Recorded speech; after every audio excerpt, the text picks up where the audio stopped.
Jangan lupa subscribe YouTube channel Metro TV News dan jangan lupa nyalakan notifikasinya. Anda kembali bersama kami di Metro Siang. Pemirsa, beberapa pekan terakhir, salah satu informasi yang hangat di publik adalah soal upaya Kemkominfo untuk menata PSE di Indonesia. Nah, muncul pertanyaan di kalangan masyarakat, apa itu sebetulnya PSE dan mengapa PSE begitu penting untuk kemudian didata oleh Kementerian Kominfo? Kita akan simak datanya satu persatu, tetapi saya ingin berangkat dari informasi terkait dengan sebetulnya PSE itu singkatan dari apa dan apa itu PSE sebagaimana definisinya, begitu ya. Kita akan menuju ke slide pertama. PSE itu adalah sebuah singkatan, pemirsa, dari penyelenggara sistem elektronik. Sampai sini kita sudah tahu apa itu kepanjangan dari PSE. Nah, sekarang definisinya.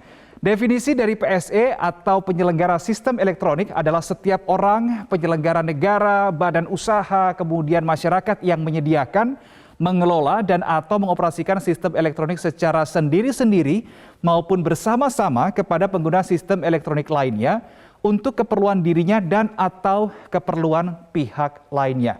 Jadi sampai dengan di sini kita tahu apa itu PSE, kepanjangan dari apa dan definisinya.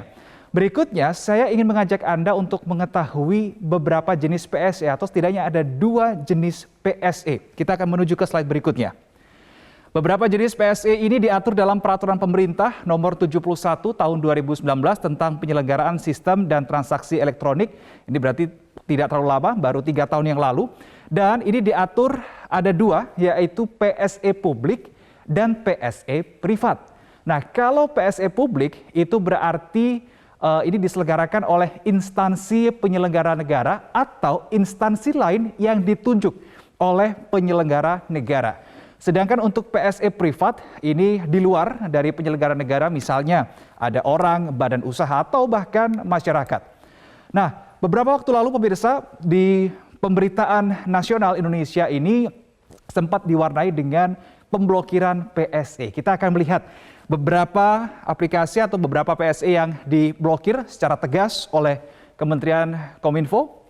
Yang pertama ini kita mungkin bisa full screen saja begitu ya supaya lebih dekat dengan masyarakat. Ada PayPal, kemudian bagi masyarakat atau pemirsa Metro TV yang hobi games begitu ya, gamers, ini tidak asing dengan beberapa logo. Ada Epic Games, kemudian ada Dota 2, kemudian ada Counter Strike dan seterusnya.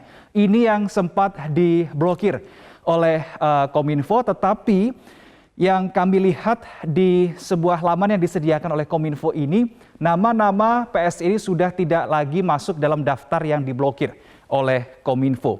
Tetapi dari sejumlah PSE yang sempat diblokir oleh Kominfo ini yang menjadi sorotan dan mendapat masukan begitu ya dari masyarakat adalah PayPal. Mengapa ini menjadi riuh begitu di kalangan masyarakat? Kita akan menuju ke slide berikutnya. PayPal ini ternyata digunakan oleh tidak semuanya, hanya sebagian masyarakat Indonesia untuk menerima income mereka. Bagi mereka yang mungkin pekerjaannya adalah sebagai freelance begitu ya, sehingga ketika PayPal ini diblokir oleh Kominfo karena masih belum mendaftarkan begitu ya, mendaftarkan diri ke Kominfo, maka dana mereka secara otomatis akan tertahan begitu. Selain tertahan, mereka juga tidak bisa menerima ketika mereka waktunya mendapatkan gaji, sehingga mereka tidak bisa mendapatkan uang mereka.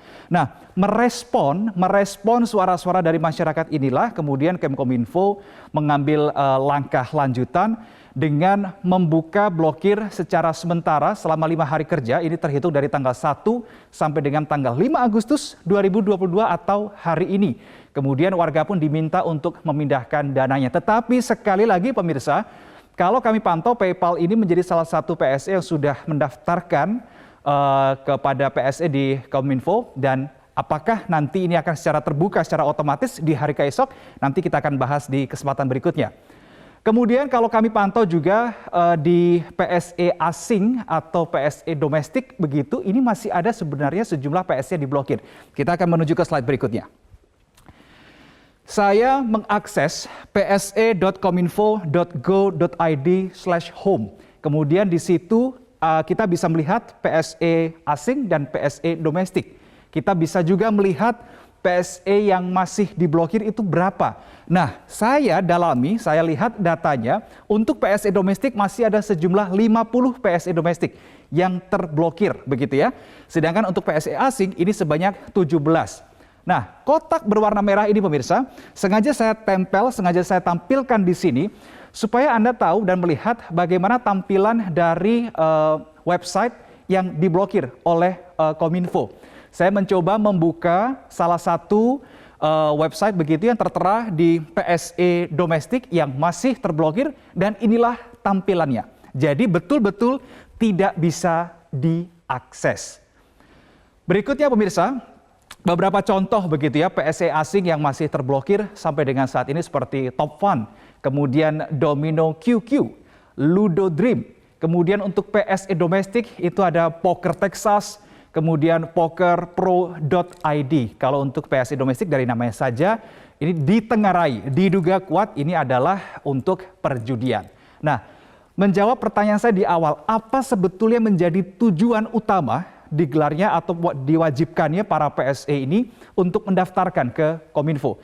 Ini adalah kutipan yang kami rangkum begitu dari pernyataan Menkominfo Republik Indonesia Johnny G. Plate pada tanggal 3 Agustus 2022.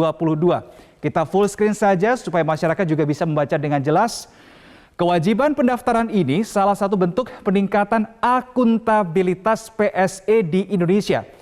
Kalimat berikutnya yang saya garis bawahi, bukan membatasi perkembangan platform digital di Indonesia. Nah, melalui hal tersebut, pemerintah bisa menghadirkan kebijakan yang lebih baik untuk pengembangan industri sektor digital, termasuk industri game lokal. Jadi ini juga sebagai salah satu upaya melindungi perkembangan industri game yang merupakan karya anak bangsa Indonesia. Itu adalah beberapa data dan juga fakta pemirsa mengenai dengan PSE di Indonesia dan apa sebetulnya follow up atau apa pentingnya akuntabilitas terhadap penyelenggara sistem elektronik di Indonesia. Kita akan hadirkan perbincangannya di segmen berikutnya bersama dengan Menkominfo Johnny G. Plate. Tetap bersama kami di Metro TV.